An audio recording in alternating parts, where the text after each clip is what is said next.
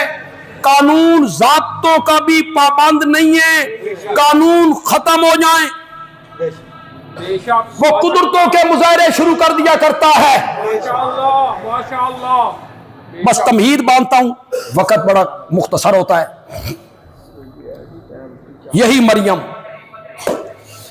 حضرت زکریا کے پاس ہیں، بچی ہیں، حضرت زکریا اس کو پال رہے ہیں، پرورش کر رہے ہیں، کفالت کر رہے ہیں۔ کہیں باہر کام پہ جاتے ہیں، اسے کمرے میں بند کر دیتے ہیں، واپس آتے ہیں، دیکھتے ہیں بچی کے سامنے بے موسم پھل پڑے ہو۔ اللہ قدم کمرے کے اندر رکھا، ایک قدم باہر ایک اندر، سامنے دیکھا بے موسم پھل نے، پوچھا انا لکے ھذا، انا مکانیاں، انہاں دا موسم کوئی نہیں، تیرے کو کنجی آئے، انا زمانیاں، انا مکانیاں، یہ کسی منڈی میں ملتے نہیں، تیرے کو کنجی آئے، انا زمانیاں، انہاں دا موسم کوئی نہیں، تیرے پاس کیسے آئے؟ آگے سے بچی نے کہا ہوا من عند اللہ، ماشاءاللہ ماشاءاللہ ہوا من عند اللہ، یہ وہاں سے آئے ہیں جو موسموں کا پابند نہیں ہے۔ ماشاءاللہ بس بچی نے بات کی، زکریا کے دل میں اتری، مولا پتر لین دا موسم تے میرا بھی کوئی نہیں، عمر ہو گئی 120 سال، بیوی کی عمر 99 سال، انی وہن العظم منی، مولا میری ہڈیاں کمزور ہو گئیاں، واشتعل الراس شیبا، میرے سر دے وال چٹے ہو گئے، ولم اکم بدعائک رب شقیہ، لیکن تجھ سے مانگ کے مولا میں کبھی محروم نہیں رہا۔ ماشاءاللہ 120 سال عمر ہے، اولاد کوئی نہیں، اولاد کوئی نہیں، بے شک تو سا ڈیپو کھولے ہوئے ہیں، فلاں دیتا ہے اور فلاں دیتا ہے۔ یہ پیغمبر ہے، بے شک سورت مریم ہے، 16واں پارہ ہے، پہلا رکوع ہے، جاؤ گھروں میں جا کے ترجمہ پڑھو۔ حضرت زکریا ہیں، پیغمبر ہیں، 120 سال عمر ہے، اولاد کوئی نہیں، گڑ گڑاتی ہیں، عاجزیاں کرتی ہیں، مانگتی ہیں۔ اللہ نے سمجھایا اے لوگو، اولاد کا خزانہ نبیوں ولیوں کے پاس نہیں، میرے پاس ہے، میں جسے چاہتا ہوں اولاد دیتا ہوں۔ یہب لمن یشاء اناثا، اور یہ قرآن ہے۔ بے شک کوئی نئے لوگ آئے ہو سمجھ رہے ہوگے بھی یہ آج پہلی مرتبہ سن رہے ہیں، یہ قرآن ہے۔ یہب لمن یشاء اناثا ویہب لمن یشاء الذکور، جس کو چاہتا ہے بیٹیاں ہی بیٹیاں دیتا ہے، بیٹے کوئی نہیں، جس کو چاہتا ہے بیٹے ہی بیٹے دیتا ہے، بیٹیاں کوئی نہیں۔ او یزوجہم ذکرانا و اناثا، جس کو چاہتا ہے بیٹے اور بیٹیاں ملا کے دیتا ہے۔ وَيَجْعَلْ مَن يَشَاءُ عَقِيمًا، جس کو چاہتا ہے اسے بانج بنا دیتا ہے۔ نہ بیٹا نہ بیٹی. آگے اللہ کہتی ہیں علیم جو میں ہوں. میں جانتا ہوں اس کو بیٹیاں دینے ہیں بیٹے نہیں دینے. میں جانتا ہوں اس کو بیٹے دینے ہیں بیٹیاں نہیں دینی. میں جانتا ہوں اس کو جوڑے ملا کے دینے ہیں. میں جانتا ہوں اس کو کوئی چیز نہیں دینی. یہاں بولے من یشاء اناسا. لڑکوں کا ذکر بعد میں, لڑکیوں کا ذکر پہلے. جس کو چاہتا ہوں بیٹیاں ہی بیٹیاں دیتا ہوں, جس کو چاہتا ہوں بیٹے ہی بیٹے دیتا ہوں.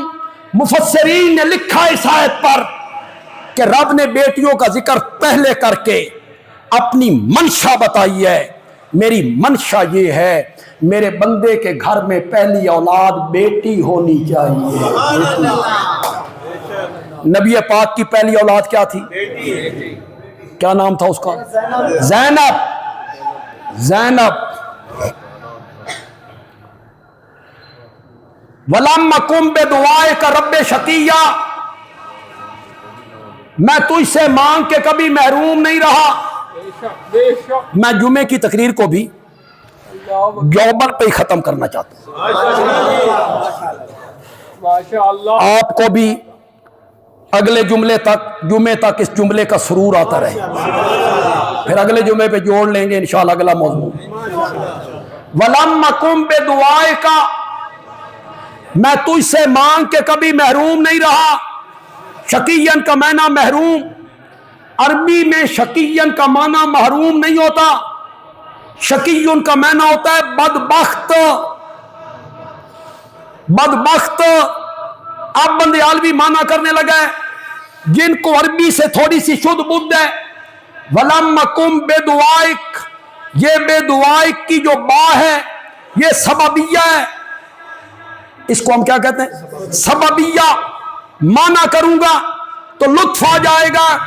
مولا میں تجھ کو پکارنے کی وجہ سے, اس لیے کہ میں تجھے پکارتا ہوں, تجھ سے اولاد مانگتا ہوں, اس وجہ سے میں بدبخت نہیں بنا. اس وجہ سے میں بدبخت نہیں بنا. میں کیوں بدبخت بنوں جو صرف تجھے پکارتا ہوں؟ بدبخت تو وہ ہے جو تجھے چھوڑ کے اوروں کو پکارتا پھرتا ہے. وَلَمَّ كُمْ بِدُعَائِكَ رَبِّ شَقِيًّا. اللہ تعالیٰ عمل کی توفیق عطا فرمائے.